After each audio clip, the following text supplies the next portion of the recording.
avec ce papier-là, je vous conseille d'aller voir le préfet. Le décarpissement du quartier Yesco a commencé par faire jaser tous les Ivoiriens.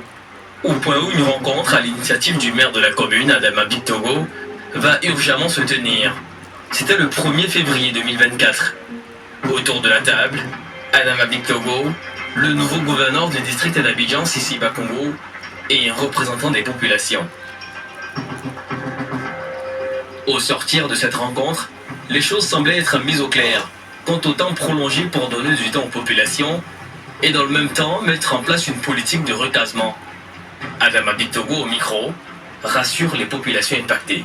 Nous avons ensuite écouté donc les impactés de la destruction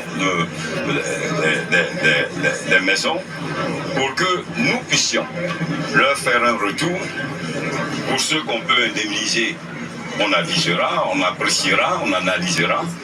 Pour ceux qui doivent être relogés, on appréciera. Mais ce que je peux dire, en tant que maire, j'ai ma responsabilité et tout engagé à trouver des solutions aux familles impactées. Et cela va être fait. Ce que je n'ai pas dit, c'est que le désordre urbain et la salubrité ne sont pas une fatalité. Ce n'est pas par déterminisme contre les populations de nos différents pays et surtout de nos différentes villes de Côte d'Ivoire et nos communes du district. Ce n'est pas une fatalité, ce n'est pas par déterminisme. Dieu n'a pas décidé qu'il doit avoir le désordre dans nos villes, nos communes. Il n'a pas décidé qu'il doit avoir l'insalubrité. L'insalubrité et le désordre sont de notre propre fait et sont de notre propre responsabilité. Ensuite, l'assainissement.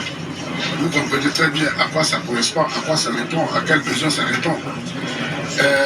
Les pertes en vies humaines auxquelles nous assistons, bêtement, je dis bien, les pertes en vies humaines auxquelles nous assistons par tant de public, du fait des inondations et des éboulements de terre, à Moussiko et dans bien d'autres quartiers, à Gobelé, et ainsi de suite. Mais nous pouvons les éviter, ce n'est pas une fatalité. Donc le président de la République m'a demandé de contribuer à faire en sorte de lutter contre le désordre urbain et l'insalubrité, comme je l'ai fait à Poissy. Alors, quand vous finissez de regarder une telle émission, vous souhaitez quoi? Quand le problème est posé, ces populations ont été déguerpies, si vous étiez à la place de l'État, vous auriez fait quoi?